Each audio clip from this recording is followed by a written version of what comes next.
Hello, magandang gabi. Ito na naman, masigabong bakbakan na naman ang ihatid natin sa ating mga subscribers at followers. At ang ating pag-usapan sa ngayon ay si Executive Secretary and former Supreme Court Chief Justice Lucas P. Bersamin.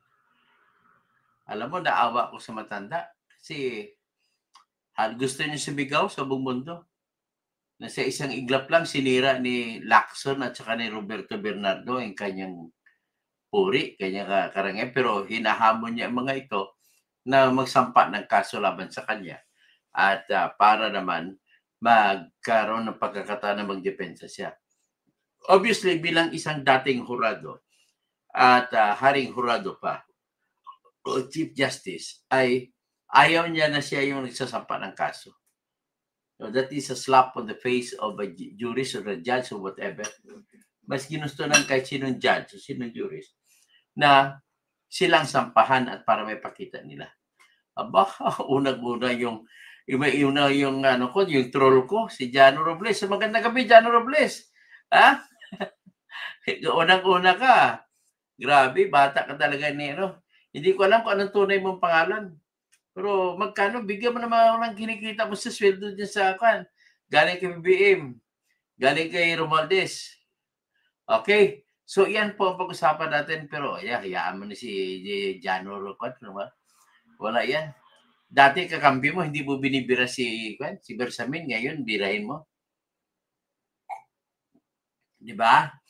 O, sige, kwento ka lang dyan. Jano Robles, basahin ko mamaya ang ikwento mo. Okay, ipalabas ko muna po yung salita, yung interview kay Chief Justice Bersamin. Nawa ko sa matanda. Ito po, interview kay Lucas Bersamin. Did not resign and that Sir, you said you did not resign and that someone not from Malacanang called you on November 17 to say you had to go as ES. Sino po ang tumawag po sa inyo? I will not disclose who that person is because I respect him and he's a very close friend of mine. No? Mm-hmm. But he was trusted with that responsibility. Sabihin sa akin na I have to go. Mm-hmm. Yun lang, when something is delivered like that, a message, I do not hesitate because it's not my going to cause a problem with me dahil pleasure ni President ako. Opo. So, ang malinaw po ay galing po talaga sa palasyo, pero nautusan po itong kaibigan po ninyo na very close sa inyo na siya ang magsabi po sa inyo. Yes, yun ang understanding ko. Opo. Ito po bang inyong kaibigan, kahit hindi po natin pangalanan, ay someone close also to the President? Well, I presume that because the message was very clear that I had to go. Ako naman, hindi naman ako linta. Mm-hmm. So, I got the message and I had no problem. Believing na Pwede po bang malaman, sir, kung ano po yung exact words? Paano po yung naging takbo ng inyo pong pag-uusap nitong kaibigan nyo po? Huwag na nating puntahan yan kasi that's a private conversation. I don't like to give that more mileage than necessary. What is important is the message was clearly relayed to me. Mm-hmm. What was your reaction while hearing those words po? Ano? Ano po ang inyong naging reaksyon? Wala. I was not even disappointed. I was expecting that to, at least, nakatanggap ko yung message.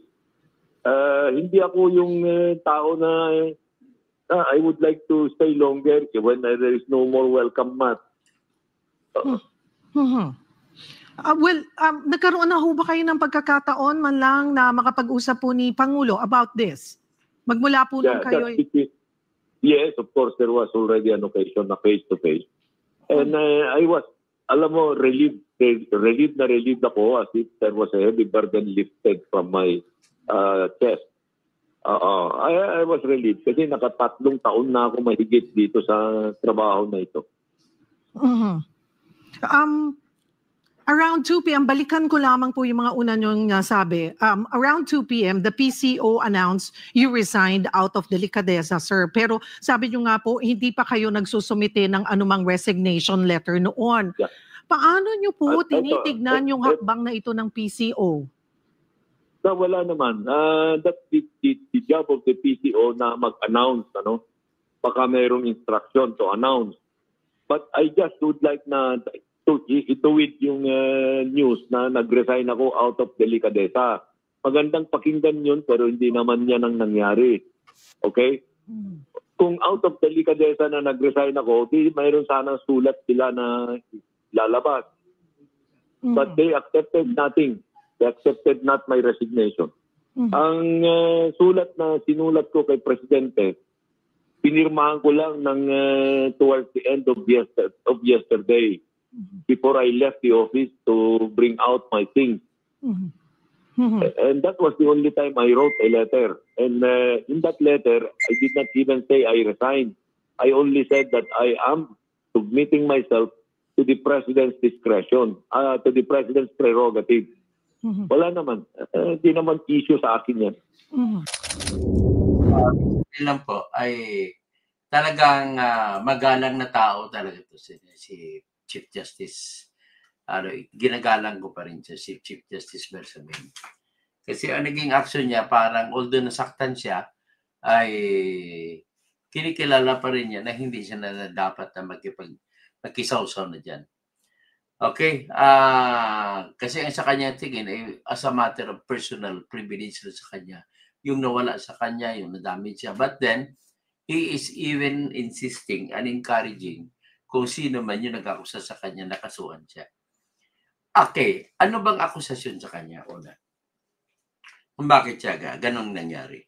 Una, in all honesty, a few days before dyan, naglabas po ako sa sarili ko na trabaho. Naglabas po ako ng isang ghost project, flood control project, dyan sa San Jacinto, Pangasinan. Lumalabas dun sa kontratang pinirmahan na ipinakita ko yung kontrata na ang contractor ay yung Silver Wolves at saka Lux Golden Dragon na ayon sa aking source na hindi naman ito ginawa. 198 million.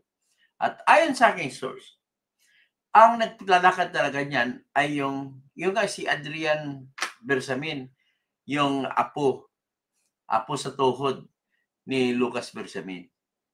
So, I thought all the while na baka konektado yun sa kanyang pagkatanggal. Well, the truth of the matter is tinanggal siya. Hindi siya nag-resign. Tinanggal po siya. So, ngayon, ang kanya nga lang hinihimutok dyan, there was no problem completely in him na anytime na gusto siya palisin, aalis siya. And there should be no need for him to be compelled to resign. But the truth of the matter is, he was compelled to resign. By means of patraidor na ginawa. So traidor, din talaga si BBM. So sino traidor? Pinagawa niya, pinasalita ni BBM si Anticlaire Castro na inanunsyo na nag-resign na si Amina Pangandaman na DBM Secretary at saka si Lucas Bersamin na Executive Secretary out of delicadeza. At sinasabi, dahil po nabanggit sila sa 100 billion insertion na sinasabi ni Saldico na pina-insert ni BBM para sa Bicameral Conference Committee level. At yun nga, yung unang pagbalita yun, unang paglabas ni Saldico, natagalan, sa totoo lang, shock sila. Shock sila lahat. Kasi bakit? Ang tagal nila nakamove eh. So dahil sa shock na yon, ilang TV na nilabas, ilang video nilabas ni Saldico, ay Hindi sila makamove doon sa sinasabi ni Saldico na tumawag at binigyan pa siya, tumawag sa kanya si Secretary Amina Pangandaman. Ni-remind siya, sinabihan siya na maipasok ni Saldico bilang Appropriations Committee Chairman ang 100 billion na insertion ng proyekto na gusto ni BBM.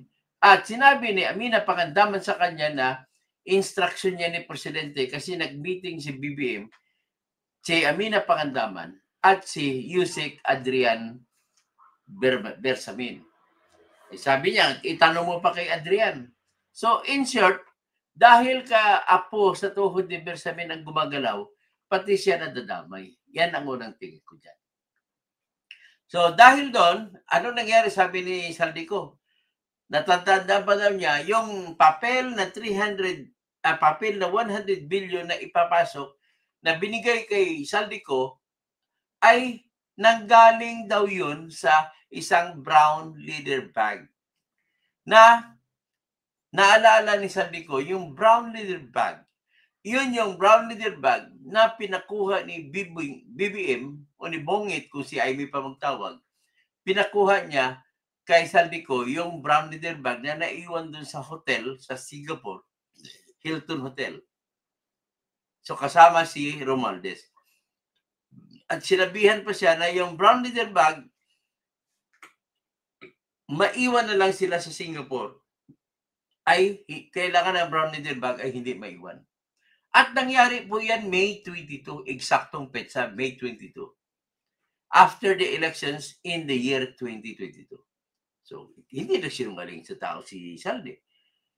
So, ngayon, ang klaro kay Saldi, naniniwala ako completely, I trust and believe in his statements when he said that it was the president who asked for the inclusion of 100 billion insertions of projects consisting of 81 billion flood control projects for the DPWH and other projects.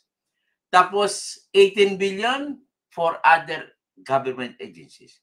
Yan po ang nangyari. So that is very clear. Walang sinabi dyan si Saldico na involved si Lucas Bersamin. Sinasabi lang nang involved yung apo niya sa tuhod na si Adrian Bersamin. So pagkatapos niya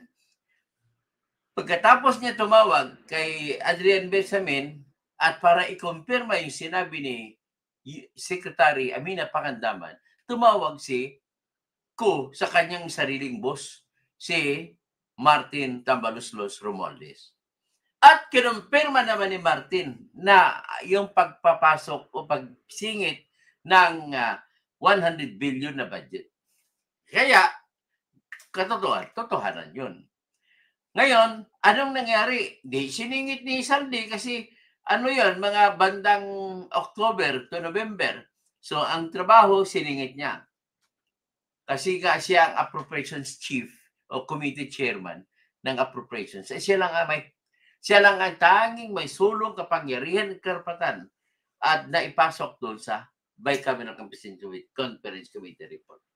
So ano ba yung bicameral? Bago ko magpatuloy para maintindihan niyo. Yung Bicameral Conference Committee ay iyan po yung komitiba na binubuo ng representante mula sa Senado at representante mula sa House of Representatives. TIBS. Ngayon, ang trabaho nila po ay i-reconcile o pagtutugbain yung nagkaiba-ibang mga probeso ng mga budget na nilagay ng mga congressmen sa House na version at saka yung nagkakaibang mga budget din na nilagay ng Senado sa kanilang Senate version ng budget law. So ngayon, anong normal nangyari dyan? 4 lang ang nag-uusap dyan. Sa side ng Senado, si Chis Escudero at saka si Grace Poe. Sa side ng House of Representatives, si Martin Romualdez at saka si Appropriations Committee Chair na si Saldi Co. 4 lang sila. Ayos-ayos nun. So pinasok, kaya madaling ipasok yung 100 billion ni Bongbong.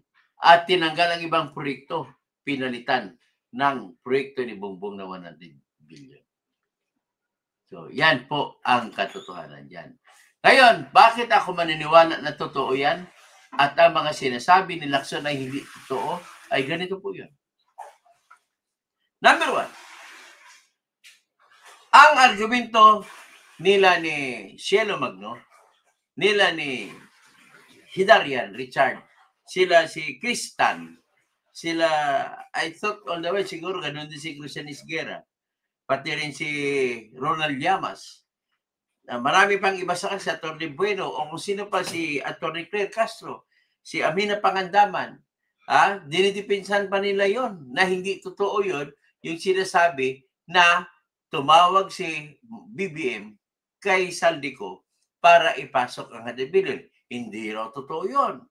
Ngayon ang katwiran nila, kung gusto talaga ni BBM, bakit doon na lamang ipasok na may control siya sa National Expenditure Program?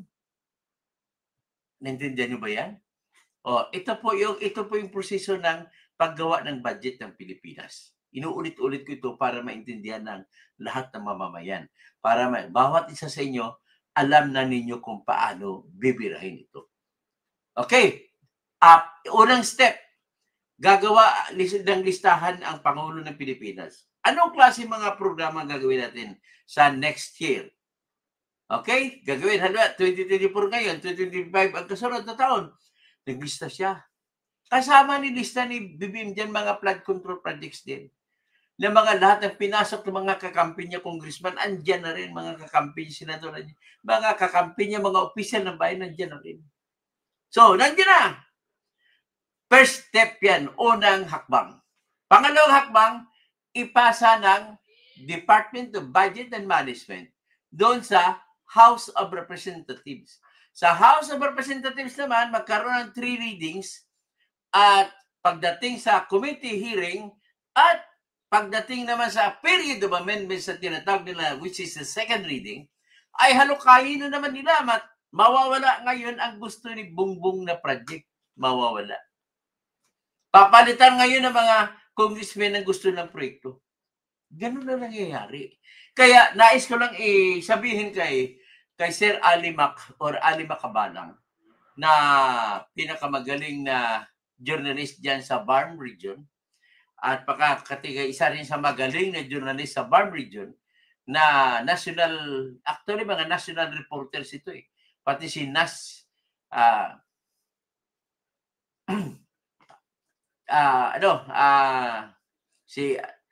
na ganito ang mangyari. Nasa unang impresyon nila, yung NEP ay hindi na pwede mapalitan. No, mali po kayo. Ang NEP, National Expenditure Program, yun yung unang hakbang na listahan ng gusto ng Pangulo ng mga proyekto.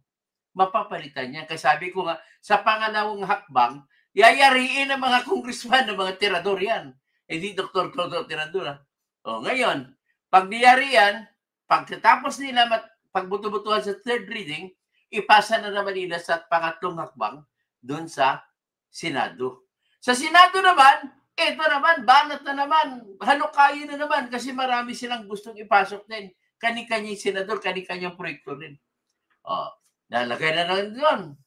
So, pag nalagay na nila, natapos na. Nagbuto-butuhan ng senador, tapos na. Pero ang resulta, iba yung mga projects na nakalagay sa version na ginawa ng House, iba rin ang resulta ng mga projects na sa ginawa ng House ng Senate of the Philippines.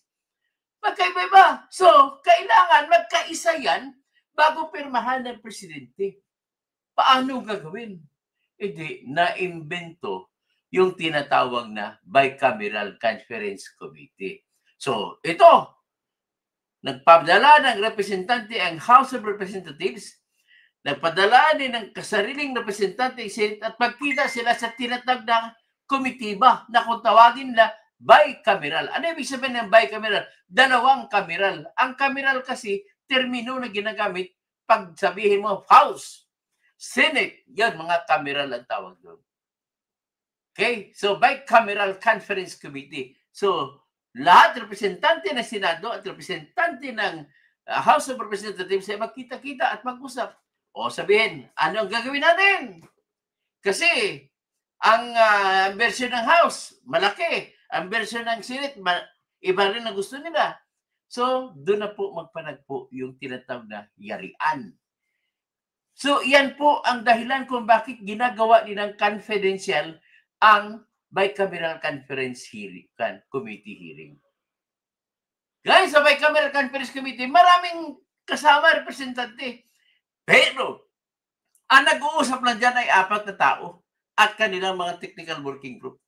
Ang 4 na tao dyan ay sa Senate, si Chis Escudero, at saka chairman ng Finance Committee na si Grace po.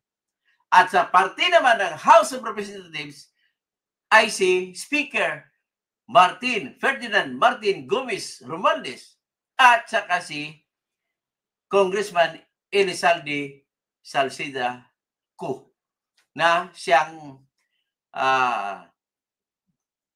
chairman ng Appropriations Committee. So sila na mag-uusap. O, ngayon, pag mag-usap, magkaroon ng kompromiso. O sige, ipasok lang ito kay Presidente. Itong gusto ni Presidente. Tanggalin mo na yun sa inyo. O kayo naman mga senador, ito na, sino mamili na lang kayo dyan. Huwag na kayo tirahan. Ito na para matapos na mapirmahan ng Presidente. Anong nangyari? Mr. Lacson, ano nangyari? Kaya sino makinig lang Mr. Lacson? Nagpapagpanggap ka na magaling ka sa budgeting. All the while, ang ginagawa mo, hindi ka naman magaling. Nag-imbento ko na ng kwento para may salva mo si BBM. So anyway, proceed tayo. So, ito na ngayon. Nang natapos na nila, noong December, mga October, ay ipapasa na nila ngayon sa Office of the President. So, natapos nila. Ito ngayon, mga technical working group, ang pamamaraan nila, pag singit ng kanilang proyekto, tatanggalan muna nila ng amount ng budget, ito mga ibang item na nakalagay. 0, 0, 0 muna. O dahil mo na nilalagay yung kanilang mga gustong proyekto. At pag matapos nila malagay, at kwekwentahin nila ngayon, anong sobra, hati-hatiin na lang yun sa mga nilagay nila mga blanco. Adios, patria adorada, región del sol querida, perla del mar de oriente, e de la chendesta. Ang nangyari, nakalibutan ng mga technical working group kasi obligasyon nila, pag matapos na ng bicameral version, ay i-report, padalhan kopya ng isa pamamagitan ng email ang lahat ng congressmen at ang lahat ng senador. Padalhan ng kopya ng final copy na pinag-usapan. Diyos, sabi ko, patria adorada. Ang nangyari, ang in-email, mga walang laman, blanco. Yun po ang nangyari. Kaya, nagreklamo kagad ang natanggap na email ni Congressman Ungab ng Davao City 4th District ay blanco. Ang natanggap din ng email na makabayan congressman na si Congressman Franz Castro, si Congresswoman Arlene Brosas, at kay Congressman Raul Daniel Manuel ay blanco rin. So, na-confirma na blanco. Pero yung iba nakatanggap ay hindi na blanco kasi nahabol. Yan po ang totoong nangyari. So, Lacson, paano mo sasabihin na si Bersamin ang may kasalanan na 100 billion? Tapos, napatunayan yung 100 billion na siningit ay inamin din ni Lacson. Noong una, ayaw niya, kinukontra niya. Ngayon inamin niya na totoo. Ito naman si Amina Pangandaman at saka si Attorney Claire Castro na spokesman o spokeswoman ni BBM ay sinabi niya, hindi maaari maging totoo yan na sumingit si Presidente BBM. Bakit kako? Kasi 100 billion ang gusto niya ipasok, pero bakit naman na ang binito ni Bongbong ay 194 billion? Bago kayo magsalita po, Madam Claire, abogada po kayo. Ang abogado at abogada ay ini-expect na magsalita kung may basihan na ebidensya. You're not allowed to speak as a lawyer, even you're acting as a spokesman o spokeswoman. Kaya ito, ipakita ko ngayon sa inyo, sa screen na ito, ang kung magkano, ano ang Benito Ordinis approved ni Bongbong Marcos para masettle na nagsinungaling si Auntie Claire. Or hindi man siya nagsisinungaling, ay nagsalita siya ng hindi niya alam. O ito po, ito na, ito na, ito na, ito na, ha, ha! Buli, buli, bu, buli, bu, ito na. Saan na ba yun? O, ito yung veto message o disapproval message ni BBM. Ito na. Ito.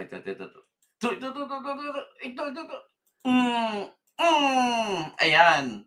So nakita niyo? Nabasa ba ninyo lahat? Yan po ang veto message. Basahin natin ang veto message. Speaker, December 30, Pizza. Address kay Speaker Ferdinand Martin Gomez Romualdez. At ang pumirma sa ibaba, si Lucas P. Bersamin. At sinabi rito, ito na po yung batas na pinirmahan ni BBM. Pero, sinasabi rito na mayroon siyang dinisapprove o Benito.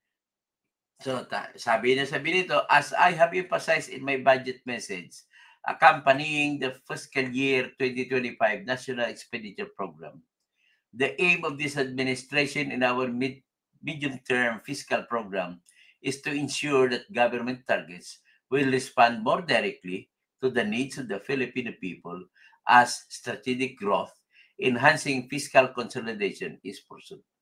So we must be clearly driven by this goal because much as we want to do everything we wish for our people immediately and all at the same time, our finite resources compel us to exercise sound judgment to ensure our fiscal sustainability. In short, naghimutok dito si BBM na bakit na yung mga project niya ay tinanggal. Ganun lang. So ito na ngayon, ang mga binito niya. Program projects of the Department of Public Works and Highways. Ano ang halaga? Ito, 26 billion, 65,700,000 pesos. Yan po. O, basahin natin sa pag-ano niya. The programs, projects, and activities that we have programmed in the fiscal year 2025. Yung mga nilagay niya, Tagalogin, yung mga programa na gusto ko na nilagay ko sa 2025 National Expenditure Program sa ilalim ng Department of Public Works and Highways ay consistent yan. Dapat yan sana sa aking programa na Build Better More. Kaya at yan ay masusi naming pinag-aralan. Kaya dahil dito, nagdesisyon ako na yung mga appropriations na nilagay dito as final form ay hindi angkop sa aking gustong programa. Not consistent with the foregoing as listed in Annex A hereof in the total. Kaya ang binito niya, total amount of 26,700,000 pesos. O, Auntie Claire, 26 billion lang, hindi 194. Kuha mo? So, mali na naman si Auntie Claire. So, ito, ano pa bang iba? Mayroon pa siyang ibang binito na hindi na-approve. Ano yun? Unprogrammed appropriations. So, unprogrammed appropriations, ibig sabihin, yan po yung mga budget na walang pundo. Bakit mo pa ibibito? Wala namang pundo. Ay, saka na natin malaman kung bakit. O, ang binito dyan, o dito sa ay 168, yan ang laki, 168 billion, 240,648,000 pesos. Ayan, nakita nyo na. Ganun na ho kasimple yan. So, now you see na nagsisinungaling, napatunayan ko na nagsisinungaling si Auntie Claire. May isa pa silang argumento. Ang argumento nila, kung gustuin talaga ni BBM na magsingit ng 100 billion, doon nyo lang sana inilagay sa National Expenditure Program. Mali. Sinungaling po kayo, Amina Pangandaman. Sinungaling ka rin, Richard Hidariat. Sinungaling ka rin, Tristan. Sinungaling ka rin po, Madam Hindi na sabihin natin, pwede natin sabihin nagsisinungaling si Madam Shelo Magno, si Heidi Mendoza. Mga magagaling pa naman kayo sa budgeting, bakit pa kayo nagkakamali? Bakit pa nyo i-insist na hindi totoo si Saldico? Kasi dapat, kung totoo na may gusto si BBM na 100 million, dapat inilagay na lang sa National Expenditure Program. Diba? Pinaliwanag ko na kanina. Ano ang proseso sa pag-budgeting? Ang nauna, National Expenditure Program, aakyat sa House of Representatives, halukayin, mawawala yon. Aakyat na naman sa Senate, halukayin ulit, mawawala yon, mga proyekto ni BBM. At aakyat ngayon sa pangatlo, pang-apat na antas, yung bicameral campaign committee, mawawala rin yun. Not unless, kasi alam ni BBM yan, dati siyang senador. Dati siyang congressman, kaya alam niya na yung mga kalakaran sa loob. Kaya doon siya ngayon, ang galing niya. Kinaibigan niya, pinsang buo niya si Martin. Wala na siyang problema, madali na lang ipapasok. At wala pong committee o na professional chairman na mailalagay kung ayaw ang presidente. Therefore, nilagay si Saldico kasi si BBM ang pumili sa kanya. Kaya napilitan niya si Romualdez na ilagay nila si Saldico bilang Appropriations Committee Chairman. So with that, windang na ngayon ang argumento ninyo na sabi dapat na lang kung saragay si BBM, dapat doon yan sa INEP ilalagay. Oh, mali. Ang layo ng mga logic ninyo. Kasunod na logic. Oy, Tom Camotes. Ang kasunod na logic ay ganito po. Bakit ako maglalagay sa NEP na sa pangalan ko nakalagay? Hindi, kung titirahin ako ng tao, alam na this na akin yun. So, para disimulado, delikadesa. Para disimulado, ginagawa ni BBM, sikrito pinasok sa taas. Kunwari, proyekto ni Saldico. Kaya naputokan ngayon si Saldico. Sa kanya lahat ang putok. Kasi nakapangalan sa kanya ang lahat ng insertion. At saka, sino ba siya na congressman? Bakit pumayag ang Senate, pumayag ang House, na ilagay ang mahigit 100 billion na gusto ni Saldico? So, nagsisinungaling na ngayon si Lacson dito. Bisitahin natin ngayon yung aligasyon ni Lacson. Ay, nakakahiya talaga ito si Lacson na to.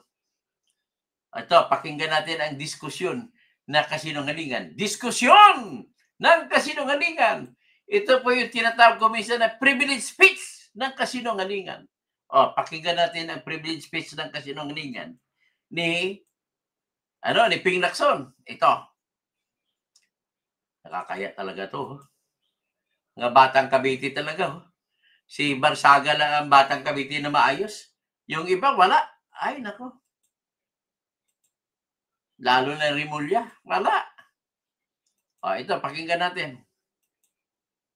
Sinabi niya na si Trigib Olaybar prevented him from disclosing details on the 52 billion to Secretary Bonoan. Ayaw pa sabi raw, Mr. President.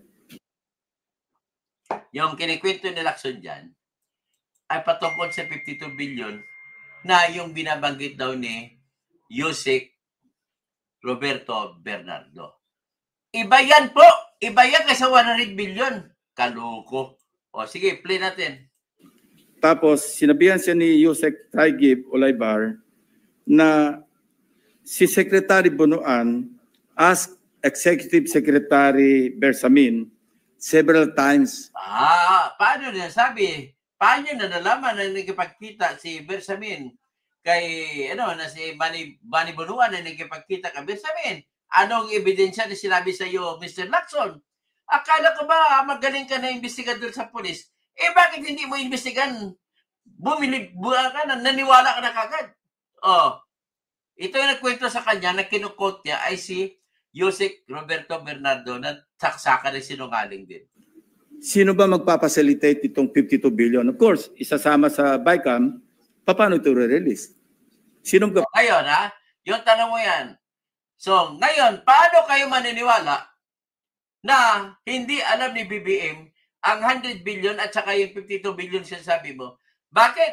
Kasi si BBM naman ang pumipirma. Bago niya pirmahan yan, pinag-aralan niya muna yan. Tinignan muna ulit. Kaloko talaga kayo. Ikaw talaga, Lacson, no? Saksakan ka ng kasinungalingan kahit sa kuratong baliling. Tinatabi mo na ikaw naman nag-utos na magpapatay? Pa-facilitate.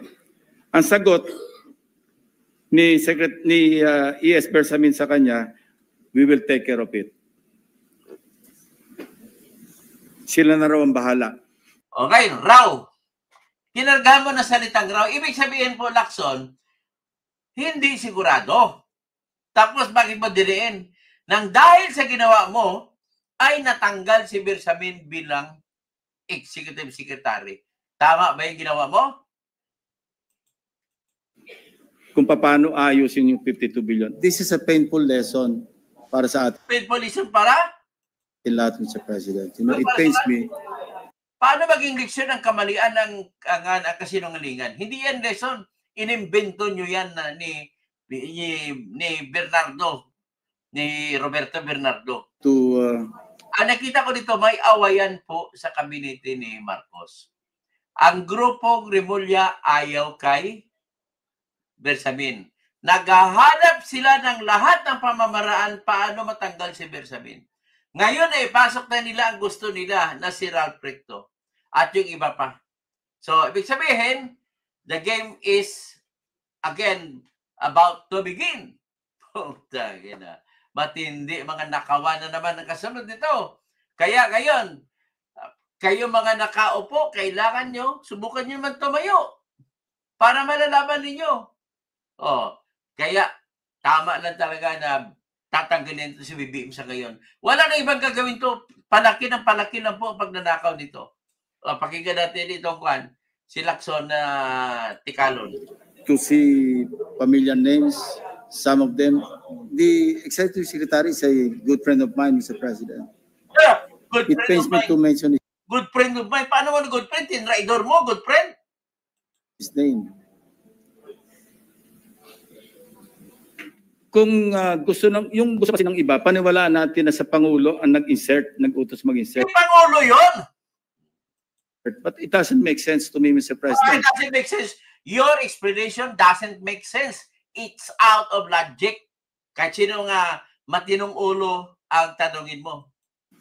That's why I'm trying to explain this to our colleagues and to the members of the DBCC family. Ilan kayo sa kanila ang maniniwala sa sikwento mo na tatahimik lang yan? Hindi maniniwala yan. Para maliwanagan naman natin, and in the presence of the media, maliwanagan naman natin na hindi kasi... Lalo ka nagpapagulo eh. Lalo mo nilagyan ng pusit, ng tira ng pusit. Nagiging itim. Hindi na makikita ngayon na si Bongbong pala ang sa likod ng lahat ng ito. Siyang, tandaan mo, Lacson, si Bongbong ang pumirma ng lahat ng budget. Wala nang iba. Sama ang Pangulo kasi yan, common sense. Siya nagutos, ibibito niya. Ay, anong binito niya? 1 billion Siya nagutos, na? i-FLR niya. 1 billion na binito niya. Common sense yan. Anong common sense yung ginagamit mo? Kabubuo sinisira mo yung institusyon ng PMA kung saan ka nanggagaling. Ang batas ng PMA, courage, integrity, and loyalty. Asa na ngayon ang courage? Asa na ngayon integrity? Asa na ngayon ang loyalty sa bansa? Na tinitrain ka, hinuhubog ka, ngayon nawawala? Kung kadete ka pa, pwede ka na ngayon tanggalin sa honor code. Sa kadete, a cadet does not lie, cheat, or steal, nor consent to the doing of any. Ikaw, kinukonsente mo ang kasinungalingan, pagnanakaw, at iba pa. Grabe kayo, matindi kayo. So ngayon, klaro na, nagsinungaling. Siguro, hanggang dyan na muna tayo. At least, klaro na sa inyo na nagsisinungaling ito. Wala na mangyari sa bansang ito. Kinakampihan pa yung gumagawa ng kwento para may tago. Ngayon, yung kawatan na numero 1 si Ralph Recto, siya na pumanit. Nako, wala na yan. Ubus ang bahay tayo natin. Okay, mag-shoutout na lang ako. Ay, buhay. Kayong mga nakaupo, subukan nyo namang tumayo. Baka kayo makyaw-kyaw-kyaw. Baka kayo makyaw-kyaw-kyaw. Wow. Jano Robles, hindi ko nabasahin yun sa iyo, ha? Kasi Jana, tinitira mo rin ako. Bata ka ni Tolpo, eh. Sirlito Pornias, karma lang yan dyan. Katraidoran mo, kadigong. Bahala na sila magbabiran. Bakit si Digong? Anong kinalaman ni Digong dito? Nasa kulungan na yan. Ano ka ba, Sirlito Pornias? Walang kwenta yung mga comment na gano'n. Dapat pinag-usapan natin na sino ang kabataan ngayon. Ha? Kabubo naman, oy. Jano Robles. Si Bergie Piquero, di pa mag-resign habang may nakawan. Pang pera, habang may nanakawin pa, mag-uutang pa sila ulit. Nagbenta pa sila ng 25 billion of gold. Okay, di pa mag-resign, ano? Tapos sino pa? Si Elcid Pablo. Tinanggal siya ni Bangag. Yun, si Bangag nagtanggal kay Is Bersamin. Roel Domingo, good morning, sir. Watching from San Diego, California. Good morning, Jan. Rico Dalangpan, Ricoleto. Good eve, sir. Dr. Toto Kausing, kaya natin to watching here in Plaridel, Misamis Occidental. Maayong gabi kaninyo diha sa Misamis sa tanan, sa bungkus nga Misamis Occidental. Apil na diha sa Osamis, sa Oroqueta, sa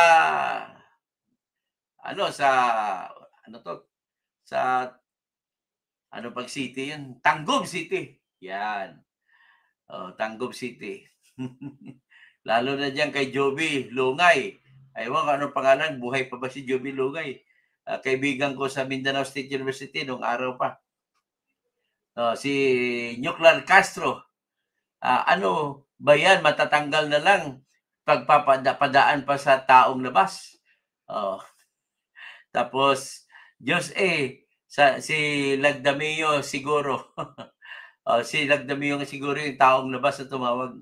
Ianaho Herving, nilaglag ang Chief Justice natin. All lawyers should rise up in arms. Jano Robles. Ayun. Tapos, kasi hindi masasabi ni Marcos, utos niya kay Lagdamio. Okay? Tapos, Marianita Kausing, kapatid ko, magandang gabi. Si Daddy dyan, kumusta si Daddy ko? Daddy ko, I love you, Daddy! Sirlito Pornias, talagang hindi ko ma-tame o kaya makinig harapan sa taong adik gaya ng tatag ng sikmura ng mga cabinet members.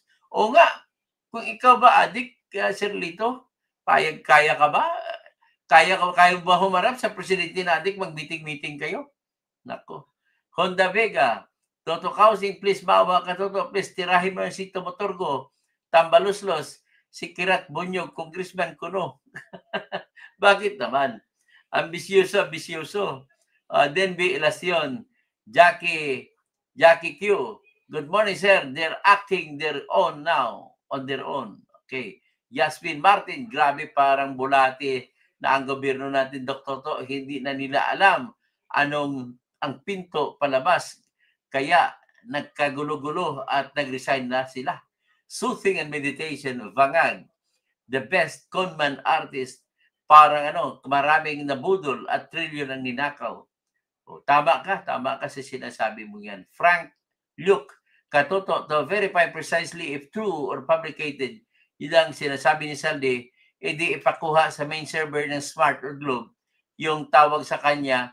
At ano na yan hindi pwede Frank kasi may tinatawag na violation of privacy of communication. Pero pag nakasuhan siya ay baka magkaroon ng issue ng constitutional issue. Pwede naman niya ibigay. Total willing naman siya lumabas. Sabi niya nangako siya ilabas niya ang lahat ng ebidensya na may hawak siya.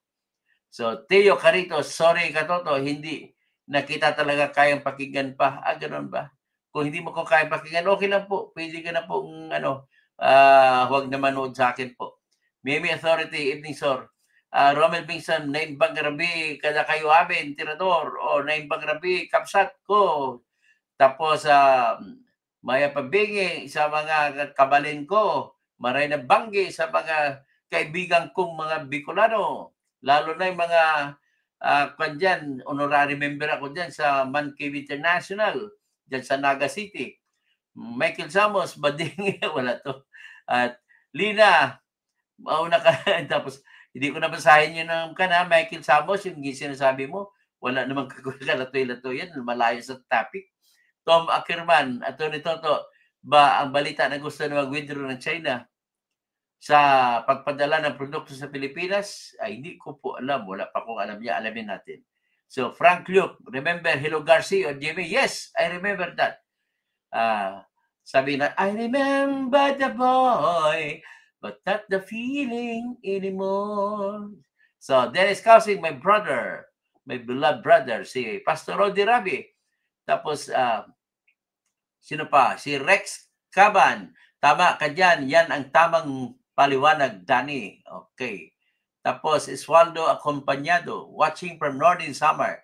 Oy, maupay nga gabi sa inyo dyan sa Northern Samar, sa Western Samar, tsaka sa Eastern Samar, sa Leyte, sa Pano, sa Tacloban, dyan sa maayong gabi po sa tanang mga taga Southern Leyte. Mga sa Liluan, sa Leyte, hindi si Liluan, Cebu. Jandis Baptist, ibang klase ang Marcos admin, abnormal. Ramon, oy, Sir Ramon, salap po din, it's not good for a nation when the leaders become... Pinabitin mo pa, Sir Ramon. How are you? I want to see you again. Andiyan ka na ba sa Tawi-Tawi? Sir Lito Pornias, itong si Coratong, ang halimbawa sa kasabihan, ang katalinuhan ay hindi tanda ng matinong kaisipan. Baby, si Dr. Toto ay palagi nagsasabi ng totoo, magaling na mamahayag at mag-imbestiga dahil nakasama ko yan sa journal group. Ay, sino ba itong bibi nito kasama ko? Panahon pa ni Boss Max Buwan. Ano ba pangalan mo, Bibi? Bakit Bibi?